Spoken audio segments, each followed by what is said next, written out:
बच्चों, आज हम कक्षा छठी में हिंदी विषय को लेकर पन्ना नंबर 110 पर जो दोहे हैं, इन दोहों का अध्ययन करेंगे। जैसे इस पाठ में कुछ प्रसिद्ध और लोकप्रिय दोहे दिए गए हैं, जैसे कबीर के दोहे, बिहारी के दोहे, तुलसीदास के दोहे, संत मीराबाई के दोहे। अनेक हिंदी साहित्य के महान विद्वानों ने अपने अपने सामाजिक कार्य को सामने रखते हुए उन्होंने दोहे लिखे हैं। इन दोहों का आज अध्ययन हम करेंगे। इनमें दी गई शिक्षा, इन दोहों में दी गई शिक्षा आज भी उतनी ही महत्वपूर्ण है जो प्रासंगिक है जितनी पहले थी। प्रासंगिक यानी विषय के प्रसंग के अनुसार इन दोहों का आज भी उच्चार किया जाता है, उसके अनुसार कार्य पूरा किया जाता है और समाज में यह प्रचलित भी है। जैसे दोहा नंबर 1, कल करे सो आज कर, आज करे सो अब, पल में प्रलय होएगी, बहुरी करेगा कब। इस दोहे में कबीर कहते हैं, समय अनमोल है और इसे व्यर्थ नहीं गंवाना चाहिए। जो कार्य कल करना है उसे आज ही पूरा करना है, जो आज करना है उसे अभी करना है, क्योंकि समय का कुछ भी पता नहीं। जिसके जीवन में कल क्या होगा, कुछ क्षण के बाद क्या होगा, कब उसकी पल भर में मृत्यु आ सकती है और मृत्यु आने से पल भर में प्रलय अर्थात मृत्यु भी आ सकती है और ये हमारा कार्य जो है अधूरा रह जाएगा। इसलिए कवि कहते हैं, कल करे सो आज कर, आज करे सो अब, पल में प्रलय होएगी, बहुरी करेगा कब। प्रलय यानी मृत्यु, पल यानी इसी क्षण, कभी भी आ सकती है मृत्यु। दूसरा दोहा, ऐसी बानी बोलिए मन का आपा खोए, औरन को शीतल करे आपहु शीतल होए। देखो, हर एक लोगों को ऐसी बानी बोलनी चाहिए हमेशा। बानी यानी वाचा, विचार, बोलना। ऐसी वाणी बोलनी चाहिए जिससे मन का अहंकार मिट जाए, जो बोलने वाले के मन का अहंकार मिट जाए। और मीठी वाणी दूसरों को भी सुख शांति देती है। ऐसे बोल हमेशा हमें बोलने चाहिए, बोलने वाले को भी शांति मिले और सुनने वाले को भी शांति मिले। ऐसी बानी बोलिए मन का आपा खोए, औरन को शीतल करे आपहु शीतल होए। तीसरा दोहा,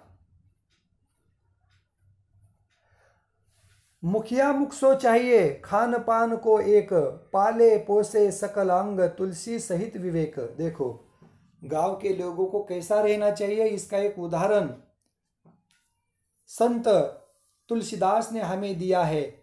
वो कहते हैं, मुख खाता है पर उससे शरीर के हर अंग का पालन पोषण आवश्यकता के अनुसार सही होता है। देखो, अन्न खाता है मुख, लेकिन वो क्या करता है, मुख सभी के अवयव को वो भेजता है, उसकी ऊर्जा भेजता है। उसी प्रकार गांव के मुखिया को भी रहना चाहिए। गांव या देश के प्रधानमंत्री को ऐसा कार्य करना चाहिए जो गांव के भले के लिए हो। इसी प्रकार मुखिया को भी अपने गांव या देश के प्रत्येक व्यक्ति को उसकी आवश्यकता के अनुसार देना चाहिए। समाज सेवा का कार्य करना चाहिए। जैसे मुख करता है, स्वयं खाता है, लेकिन ऊर्जा सभी अवयवों को देता है। मुखिया मुख सो चाहिए खान पान को एक, पाले पोसे सकल अंग तुलसी सहित विवेक। आगे चौथा दोहा, आवत ही हर्षे नहीं नैनन नहीं सहन, तुलसी वहां न जाइए कंचन बरसे में। देखो, तुलसीदास जी अपने दोहे के माध्यम से बहुत ही अच्छी बात यहाँ पे बताना चाहते हैं। वो बात यह है कि हमारे पछने पर जिसके हृदय में खुशियाँ और आंखों में प्यार न झलके, वहाँ हमें नहीं जाना चाहिए। देखो, हमारे जाने से जिसे आनंद नहीं मिलता, जिसके घर में खुशी नहीं होती, जिनके आंखों में हमें देखकर प्यार नहीं होता, ऐसे घर में हमें जाना ही नहीं चाहिए। क्योंकि हमें जाने के बाद जहाँ आनंद न मिले, न उसको आनंद मिले, न हमें न मिले, ऐसे यहाँ हमें जाना नहीं चाहिए। इसीलिए वे कहते हैं, हमारे पहुँचने पर जिसके हृदय में खुशी और आंखों में प्यार न झलके, वह धनवान हो चाहे उसके घर सोने की वर्षा हो। देखो कितनी अच्छी बात यहाँ पर तुलसीदास जी ने कही है। जिसके घर में जाने के बाद वहाँ का व्यक्ति धनवान हो, चाहे उसके घर में सोने की वर्षा होती हो, सोने का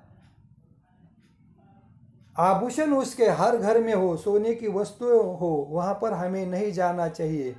चाहे वो कितना भी धनी हो या चाहे कितना भी बड़ा व्यक्ति हो, इसे ऐसे घर में नहीं जाना चाहिए।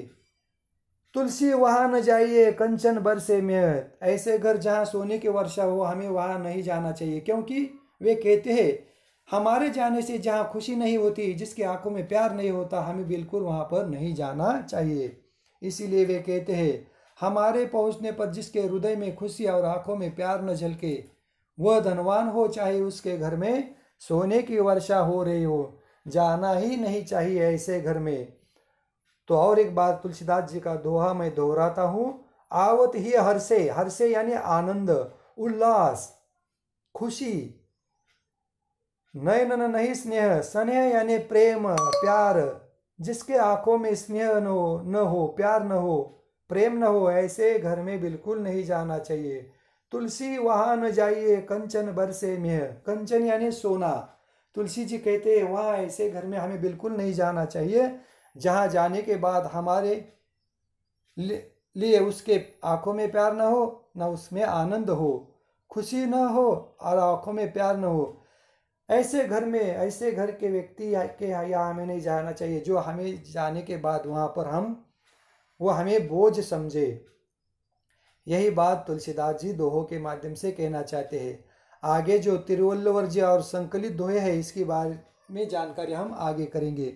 यहाँ पर रुकते हैं हम। कुल मिला के 8 दोहे हैं, 8 में से 4 दोहों की जानकारी आज हमने ली। आगे की जानकारी हम आगे की तासिका के समय करेंगे।